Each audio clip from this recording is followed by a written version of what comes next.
पर भगवान मिल जाएंगे। संख्या, तो जहां भी संख्या वर्णन भी की गई वहां आपको उत्साह बढ़ाने के लिए की गई। बकाया कितने में मिलेंगे, उस असीम परमात्मा को सीमा में नहीं तोला जा सकता। कोई तपस्वी अपने तप के प्रभाव से भगवान को खरीद नहीं सकता। कोई भजनानंदी अपने भजन के प्रभाव से भगवान को खरीद नहीं सकता। जब वो भजन करते करते दैन्य भाव से आर्त होकर पुकारता है तो भगवान प्राप्त। ये निश्चय नहीं कि इतना कर लो तो, हाँ इतना कर लो तो भगवान मिल जाएंगे। क्या किसी और की स्मृति न रह जाए, एकमात्र भगवान की, तो फिर मिलने वाली बात ही नहीं रहेगी, वो समा जाएंगे आप में। इतने पे भगवान मिलेंगे ऐसा नहीं कहा जा सकता। वो प्रोत्साहन के लिए कि आप ऐसा करो, 3.5 करोड़ नाम जप कर लो आप, ऐसा शास्त्रों में पढ़ा है। 3.5 करोड़ तो बहुत है। हमारे यहां ध्रुवदास जी कह रहे थे, एक बार जिन नाम ली शर्त है, हित सो होए अति दीन, ताको संग न छाणी ध्रुव अपनो कर लीन।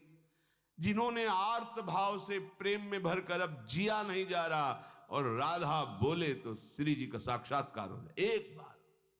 पर उसी एक बार के लिए तो हम बार बार अभ्यास कर रहे हैं।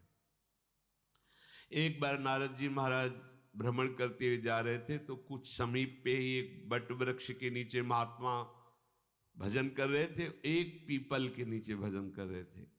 तो नारद जी को प्रणाम करके बट वृक्ष वाले महात्मा ने कहा, आप तो भगवान से मिलते रहते हैं, श्री हरि से पूछना कि मुझे क्या साक्षात्कार होगा आपका, और होगा तो कब होगा। ठीक ऐसा ही प्रश्न पीपल के वृक्ष वाले महात्मा ने किया। नारद जी ने भगवान से पूछा तो बट वृक्ष वाले के लिए तो भगवान ने कहा इसी जन्म में मिल जाऊंगा। और पीपल वृक्ष के नीचे जो भजन कर रहे थे बोले उनसे कह देना कि जितने पत्ते हैं इतने बार जन्म लेकर भजन करोगे तब तुम्हें हम मिलेंगे।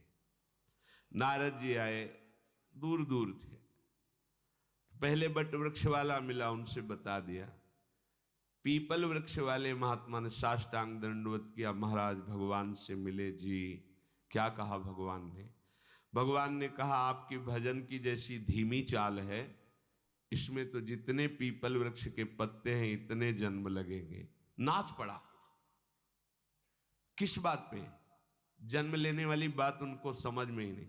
उनको यह कि भगवान मुझे देख रहे हैं ना कि मैं उनका भजन कर रहा हूं, भगवान मुझे जानते हैं ना।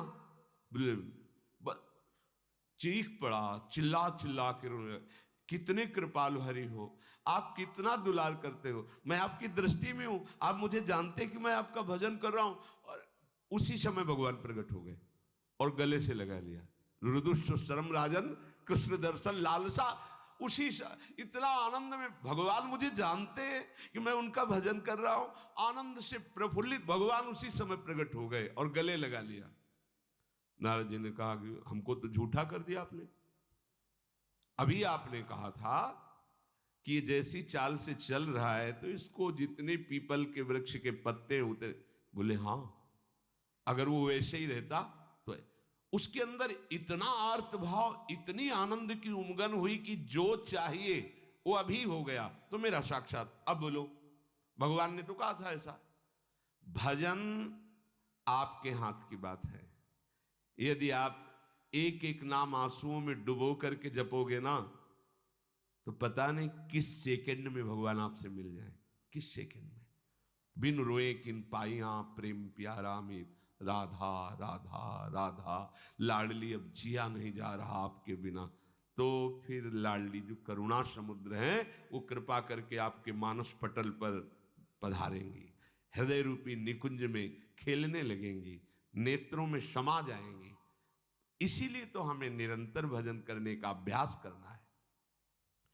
स्मर्तव्या सततम विष्णुर विस्मर्तव्यो न जातुचित, सर्वे विधि निषेधा स्यूरेतयोरेव किंकराहा।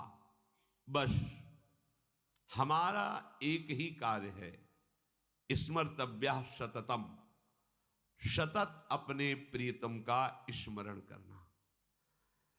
अब थोड़ा कठिन बात हो गई। ये जप